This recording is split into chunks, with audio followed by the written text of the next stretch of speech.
दोस्तों आप सबके लिए एक बहुत ही बड़ी और बहुत ही ज़बरदस्त अपॉर्चुनिटी आ चुकी है गवर्नमेंट जॉब्स को लेके।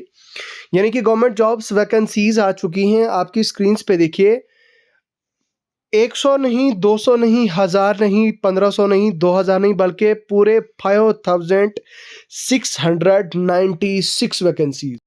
इसका मतलब ये हुआ कि भाई 5700 के आसपास ऐसी वैकेंसीज हैं जिनको आउट कर दिया गया है।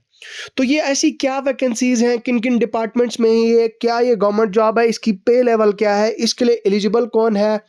देखो भाई, एलिजिबल तो इसमें सारे हो आप, जितने भी ग्रेजुएट्स, अगर आप 10th पास है और आपके पास कुछ स्पेसिफिक जो है वो कुछ क्वालिफिकेशन है, वो आगे हम बात करेंगे, तो आप सब इसके लिए एलिजिबल हैं। ठीक है, एलिजिबिलिटी क्राइटेरिया क्या है, एग्जाम का पैटर्न क्या है, वो सारी चीज़ें जो है वो आगे हम डिस्कस करेंगे। लेकिन उससे पहले मैं आपसे रिक्वेस्ट करना चाहूँगा कि अगर आप इस चैनल पे पहली बार आए हैं तो चैनल को एक बार सब्सक्राइब कर दीजिए। देखिए, आप में से बहुत सारे लोग हमारे चैनल पे आते हैं, वीडियो देखते हैं, लेकिन वीडियो देख के चले जाते हैं। एंड इनफैक्ट फिर जब हम दूसरी वीडियो अपलोड करते हैं और उनको फिर हमारी वीडियो पे आना पड़ता है, उनको वीडियो सजेशंस में जाती है। So now what you have to do is कि आप हमारे चैनल को सब्सक्राइब करें, बेल आइकन को प्रेस करके रखें, ताकि हमारे अपडेट्स आपको मिलते रहें। हमारी अप टू डेट जितनी भी वीडियोज़ हैं, सारे अपडेट्स सारी वो जो है वो आप तक पहुँचे। तो आप अप टू डेट हमारे साथ रहने के लिए हमारे चैनल को सब्सक्राइब करें और बेल आइकन दबाएं। इसके साथ में मेरे दोस्तों बहुत ज़्यादा इंपॉर्टेंट चीज़ आपके साथ ये शेयर करूं कि आप हमारे टेलीग्राम चैनल को भी ज्वाइन कर सकते हैं।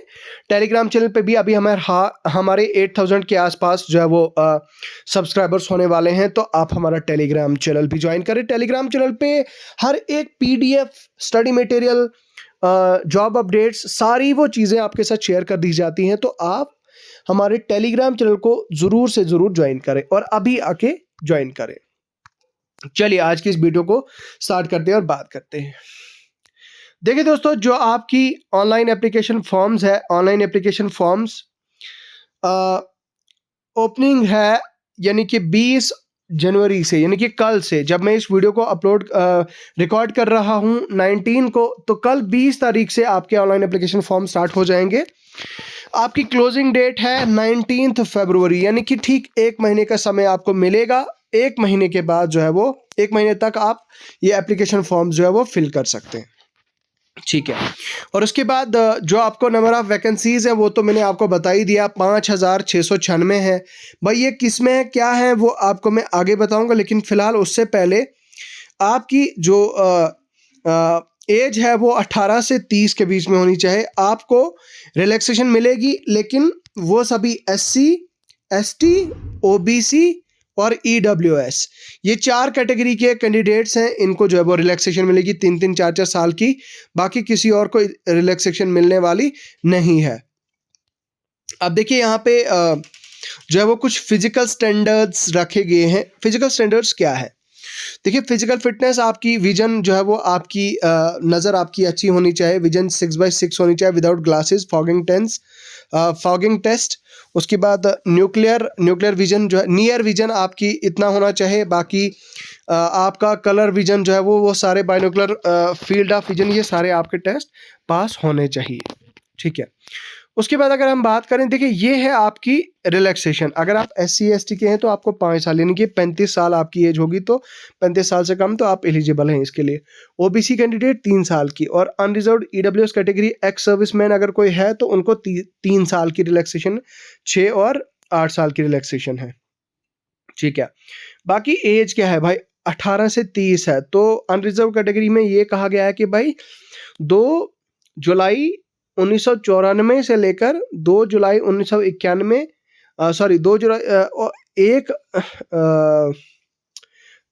जुलाई 2006 के बीच में, 2 जुलाई 1994 से लेकर 1 जुलाई 2006 के बीच में अगर आपकी डेट ऑफ बर्थ है तो आप एलिजिबल हैं इसके लिए।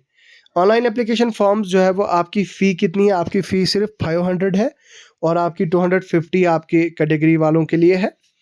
बाकी हाँ, इसके अलावा और जो सबसे इम्पॉर्टेंट चीज़ है वो मैं आपको बताता हूँ। रिक्रूटमेंट प्रोसेस कैसे होगा? सबसे पहले आपका होगा भाई, बहुत तगड़ी लेवल की पोस्ट है आपकी कम से कम कोई 30,000 के आसपास जो वो 30 से 35,000 के आसपास आपकी मंथली सैलरी बनेगी। तो मंथली सैलरी जब आपको इतनी सैलरी मिलेगी मतलब 30 से 35,000 के बीच में। तो अब देखिए, सबसे पहले यहाँ पे क्या करना है आपने कि फर्स्ट स्टेज आपका CBT 1 होगा, सेकंड स्टेज एग्जाम होगा CBT 2 होगा, फिर CBT computer based aptitude test CBAT कैबैट होगा आपका थर्ड टायर में। उसके बाद DV होगी और उसके बाद एग्जाम होगा मेडिकल। तो उसके बाद जो है वो आपकी फाइनल सिलेक्शन होगी। फर्स्ट स्टेज में क्या होगा, स्क्रीनिंग होगी। इसके बारे में हम बाद में बात करते हैं, लेकिन फिलहाल बात की जा रही है, ये गवर्नमेंट ऑफ इंडिया है, ministry of railways, railway recruitment board ने ये नोटिस निकाला है। और ये जो है वो सारी लोकेशंस का बताया गया है। जम्मू एंड कश्मीर का है, Chandigarh, Ajmer, Gorakhpur, Muzaffarnagar, Guwahati, Siliguri, Kolkata, Bhubaneswar, Secunderabad, Chennai, Thiruvananthapuram. Recruitment of assistant loco pilot. तो भाई जो लोकल जो पायलट्स होते हैं ट्रेन्स में, उन पायलट्स के साथ आप as assistant loco ALP assistant loco pilot जो है वो आप रिक्रूट हो जाएंगे। ALP जो है वो असिस्टेंट लोको पायलट की जो लेवल 2 की सैलरी है इसमें, और 19,900 आपकी बेसिक पे होगी, और 19,900 के ऊपर आपका कम से कम 10,000 के आसपास तो आपका मतलब DNS अलाउंस बनेगा। तो ये आपकी अप्रॉक्सीमेटली सैलरी जो है वो 30 to 35 के बीच में बनेगी, सारे अलाउंसेस मिला के 30 से 35,000 के बीच में बनेगी। तो आप जो है इतनी सैलरी जो है वो आपको बनेगी। बाकी इसमें प्रमोशन कैसे होती है, आप फिर पायलट बनते हैं, ट्रेन के पायलट बनते हैं, उसकी क्या जो है वो आगे करियर प्रोग्रेशन है, वो मैं आगे आपको नेक्स्ट वीडियो में बताऊंगा। लेकिन फिलहाल हम थोड़ा पेपर के पैटर्न के बारे में बताते हैं। अब देखिए, CBT 1 होगा, CBT 2 होगा, तीसरा कंप्यूटर बेस्ड एप्टीट्यूड टेस्ट होगा, और चौथा फिर मेडिकल एग्जामिनेशन होगा।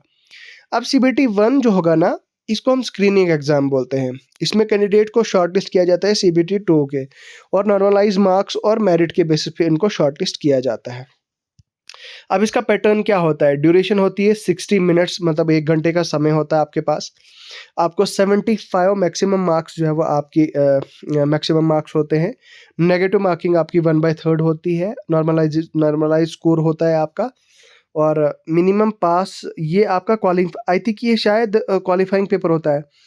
तो आपको पास करने के लिए आपको अनरिजर्व्ड और EWS कैटेगरी वालों को 40% आने चाहिए, बाकी कैटेगरी वालों को 30% और 25% आने चाहिए। अच्छा, जो स्टैंडर्ड है CBT 1 का, वो जनरली होगा with be in educational standards और minimum technical qualification prescribe for the post. अच्छा, क्वालिफिकेशन जो है वो ऑब्जेक्टिव टाइप होगी, और इसमें क्या क्या पूछा जाएगा, मैथमेटिक्स पूछा जाएगा आपकी, सबसे पहले मैथ्स पूछा जाएगा, रीजनिंग पूछा जाएगा, जनरल साइंस पूछी जाएगी, और आपका जनरल अवेयरनेस पूछा जाएगा। ठीक है, उसके बाद सेकंड स्टेज होगी CBT 2, इसको हम बोलते हैं। इसमें हम शॉर्ट लिस्टिंग ऑफ कैंडिडेट बोलते हैं CBT 2, done by RRB wise and community wise as per their normalized score in CBT 1। तो अब इसका पेपर क्या होता है, पेपर पैटर्न क्या होता है कि इसमें पार्ट A और पार्ट B के पेपर होते हैं। पहला पेपर होता है आपका जो पार्ट A का होता है, 90 मिनट्स का होता है, 100 क्वेश्चन, और दूसरा होता है आपका 60 मिनट के 75 क्वेश्चंस। उनमें कोई नेगेटिव मार्किंग जो है वो नहीं है। ठीक है, बाकी नॉर्मलाइज्ड स्कोर आपका CBT में मल्टीपल शिफ्ट्स में होगा। पार्ट A में क्या होगा, मिनिमम पास परसेंटेज क्या है आपकी अनरिजर्व्ड कैटेगरी के लिए, वो है आपकी 40%। ठीक है, इसी तरह से जो है वो आपके दूसरे में भी है। सिलेबस जो है वो आपका पार्ट A और पार्ट B का दिया हुआ है यहाँ पे, ये आप खुद भी देख सकते हैं।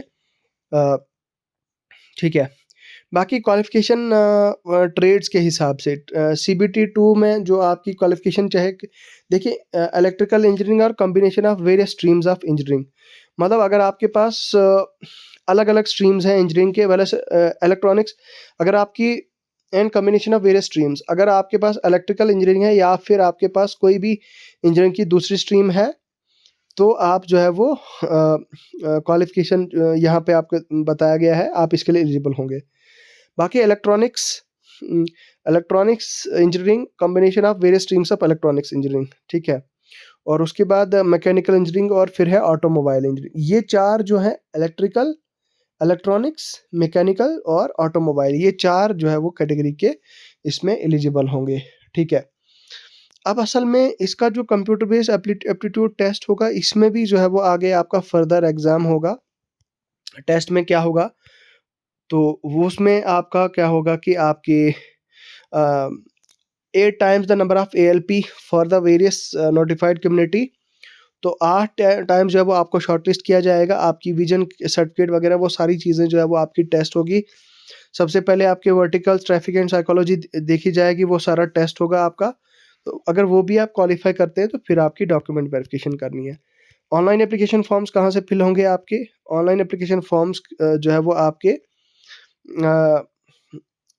जो आरआरबी मेरे हिसाब से जो हमारा जम्मू एंड कश्मीर आता है वो चंडीगढ़ में आता है। तो rrbcd.gov.in पर आपने जाना है और वहाँ से जो है वो आप एप्लीकेशन फॉर्म्स फिल कर सकते हैं। तो ये था all about the details of online application forms. तो ऐसा ही अपडेट अगर कुछ आता है तो आपके साथ शेयर कर दिया जाएगा। बाकी लोको पायलट के लिए करियर प्रोग्रेशन क्या होती है, करियर प्रोग्रेशन किस तरह से करियर में आप प्रोग्रेस करते हैं, वो सारी चीज़ें जो हम आगे आने वाली वीडियो में शेयर करेंगे। तब तक के लिए हमारे साथ बने रहिएगा। खुदा हाफ़िज़।